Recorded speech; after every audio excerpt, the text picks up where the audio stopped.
Pedimos a Dios que nos dé su dirección, que nos dirija en el tema que vamos a presentar a continuación. Esperamos que este tema pueda ser de utilidad y bendición para todos los que lo escuchen, también para mí. Y le pido a Dios que me dé su espíritu para que me guíe en las palabras que debo de presentar. En el mundo donde vivimos es innegable que hay una lucha entre el bien y el mal. Así como no se puede negar nuestra existencia porque existimos, de la existencia del universo porque existe el universo, así también la lucha entre el bien y el mal es una realidad. Y por lo tanto, es una realidad también que Dios dio su palabra, Dios dio un libro que es la palabra de Dios que lo conocemos como las Escrituras o la Biblia, para que ese libro fuera el guía que tuviéramos los seres humanos para saber dónde estamos, de dónde vinimos, a dónde vamos, para que podamos saber cuál es la voluntad de Dios, para que podamos conocer la verdad, para que podamos conocer el error, para que podamos saber nosotros qué hacer para ser un seguidor de Dios y para que sepamos la gran verdad que un día vamos a ser salvos si elegimos a Dios, pero no por lo que nosotros hacemos, sino por la gracia de Dios. La Biblia es la palabra de Dios, es la luz que alumbra el sendero del ser humano. Toda la doctrina, toda la verdad, toda la enseñanza que los seres humanos debemos conocer están puestas, están escritas en la palabra. Todo lo que el ser humano necesita está escrito en la palabra, pero el conocimiento de la palabra de Dios es progresivo. La experiencia del ser humano es como la luz de la aurora que va en aumento hasta que el día es perfecto. Quiere decir también que nuestro conocimiento de la palabra de Dios lo vamos adquiriendo poco a poco a la medida que la vayamos estudiando, que vayamos pidiéndole a Dios que nos guíe, que el Espíritu Santo vaya abriendo esa palabra a nuestra mente. Pero así como hay seres humanos que buscamos la Biblia para seguir a Dios, hay seres humanos que buscan la Biblia con otros fines. Por ejemplo, voy a citar lo siguiente. En mi país, una vez una persona que era ateo y se alababa por ser ateo, me quiso enseñar la mentira de la Biblia y que la Biblia era un libro que no servía porque todos sabíamos que la tierra era redonda, pero que la Biblia decía que la tierra era cuadrada. En realidad la Biblia dice que la tierra es redonda. Pero esta persona buscó un texto de Apocalipsis donde hablaba de los cuatro ángulos de la tierra y decía, ¿estás viendo? La tierra es redonda, la Biblia dice que la Tierra es cuadrada porque tiene cuatro ángulos. Y cuatro ángulos solamente tiene un cuadrado. No, un rectángulo también tiene cuatro ángulos, porque es distinto tipo de ángulo. Pero esa persona ignoraba voluntaria o involuntariamente, lo sabía que estaba en error o no lo sabía, porque no lo había analizado, que para buscar los cuatro puntos cardinales se habla de los cuatro ángulos de la Tierra. Y eso se usa los cuatro puntos cardinales se usa. De esta manera hay personas que hacen que la Biblia diga lo que ellos quieren que diga. Cuando se habla de fe, también hay personas que tienen una creencia y cuando estudian la Biblia, tratan de buscar en la Biblia lo que la Biblia diga de acuerdo con lo que uno piensa y buscan los textos para apoyar lo que uno está diciendo. Por la otra parte, el que quiera dudar de la Biblia y de Dios puede hacerlo, porque en la Biblia hay cosas que son profundas, como hay cosas profundas en Dios, que nosotros nunca lo vamos a saber. Y la Biblia viene por Dios, por eso es más allá de todo lo que podamos saber. pero también está toda la verdad que nosotros necesitamos conocer para, para nuestra salvación. El que quiera dudar encuentra motivo para dudar. El que quiera creer encuentra motivo para creer, pero la verdad bíblica no se puede negar. Digo todo esto también para recalcar ahora algo que hemos estado señalando. Jesús murió un viernes a las 3 de la tarde. Resucitó en las primeras horas o cuando estaba por comenzar ya la parte clara del día, el domingo por el día, porque las primeras horas del domingo son por la noche, porque así se cuenta el día en la Biblia, primero la noche, después el día. Jesús resucitó en los últimos momentos de la parte de noche del domingo. Así que Jesús estuvo en la tumba unas horas, estuvo reposando de la obra de la redención, de la misma manera que cuando terminó la obra de la creación, el Padre y el Hijo, con el ser humano, Dios reposó, bendijo y santificó el sábado. Cuando se logró la redención, también Dios reposa en el sábado. Estuvo descansando todo el sábado y resucita el domingo por la mañana. Pero hay personas que enseñan y se llaman ellos pueblo de Dios y que enseñan que cuando Jesús estaba muerto, en realidad no estaba muerto, no estaba en la tumba, que estaba predicando el Evangelio a las personas que habían muerto en el diluvio. Para eso presentan textos bíblicos que aparentemente dicen eso.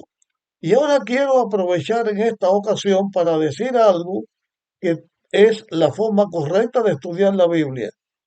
Cuando uno quiere buscar una doctrina, una enseñanza, no escoge solamente un texto de la Biblia o una porción de la Biblia, sino todo lo que la Biblia dice con respecto a una cosa. Y en la comparación de la Biblia con la misma Biblia, podemos saber lo que es la verdad. Suena raro a los oídos, quizás de ustedes que escuchen, en mi lengua no suena raro porque ya esto lo conozco de antes, este tipo de enseñanza, pero me suena raro que haya personas que piensen así y que hagan que la Biblia diga lo que la Biblia no dice. Bueno, voy a compartir con ustedes esa declaración. Esa declaración que me estoy refiriendo está escrita en Primera de Pedro, capítulo 3, y yo voy a leer unos versículos comenzando con el versículo 18. Dice aquí, porque también Cristo padeció una vez para siempre por los pecados, y esto es una verdad muy grande, el justo por los injustos, para llevarnos a Dios. Fue en verdad muerto en carne, pero vivificado en el Espíritu. Esto es verdad.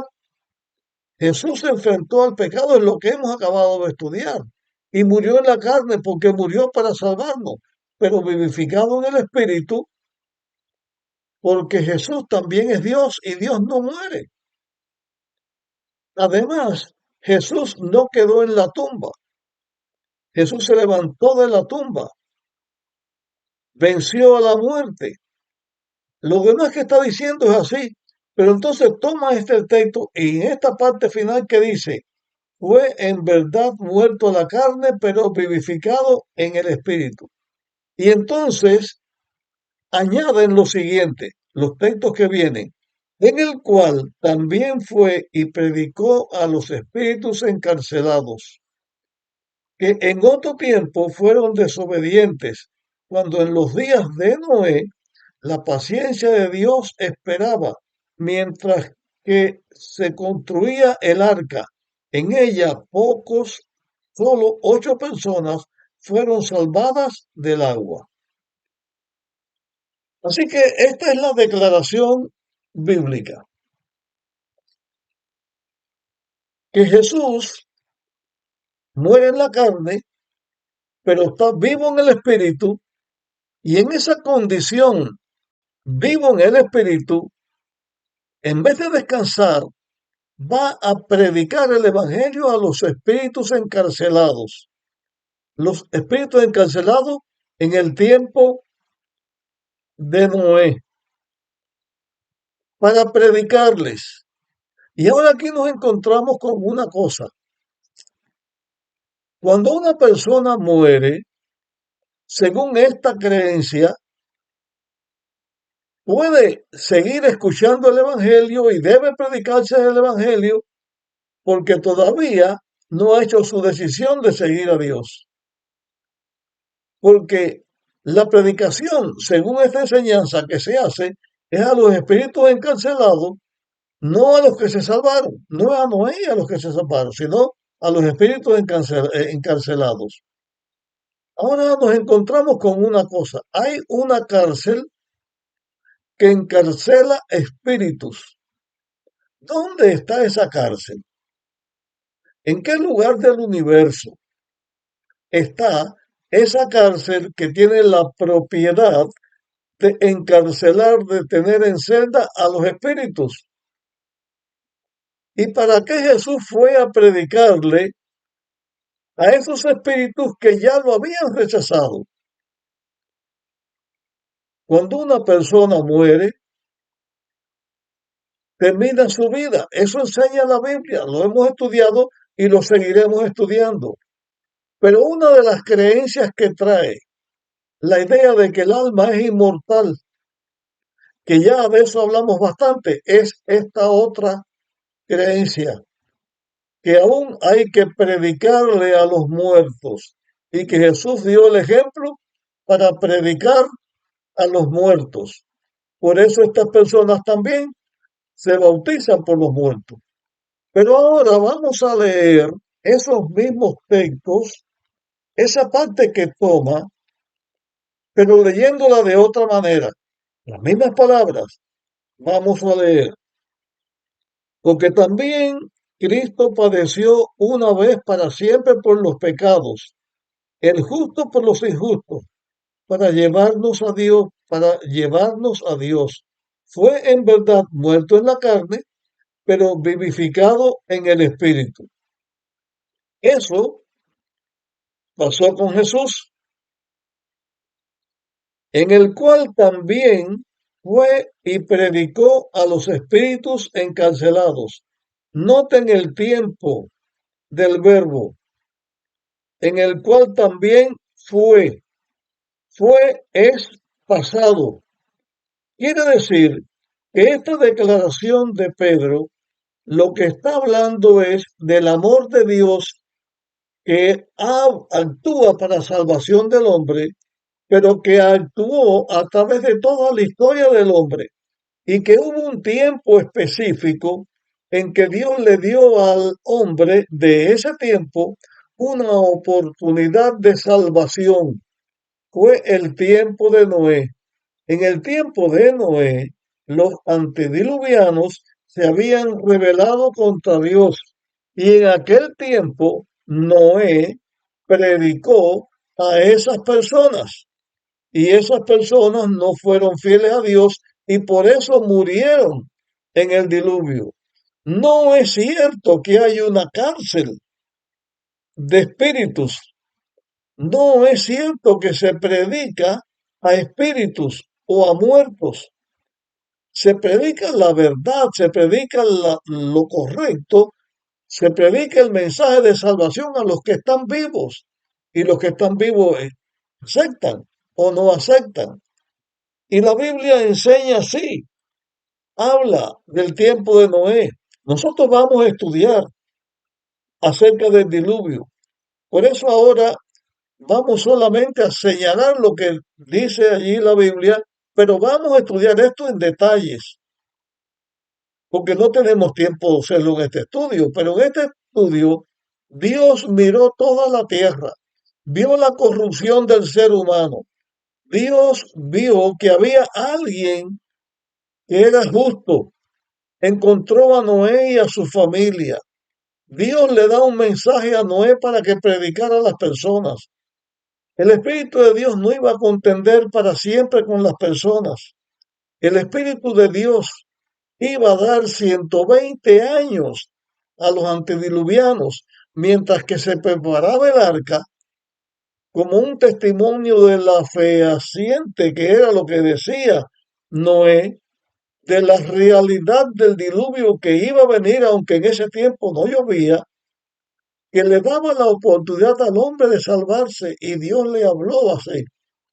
Entonces, lo que Pedro dice es que Dios, Jesús, se enfrenta al pecado, vence al pecado, muere en la carne, pero está resucitado en el Espíritu porque Jesús es hombre y Dios. Dios no muere, el hombre es el que muere. Pero también Pedro habla en una ocasión, habla cuando se predicó el Evangelio y se pudiera hablar también de la predicación de la palabra de Dios a través de todos los tiempos. Dios le da a todos los hombres la misma oportunidad mientras que tengamos vida.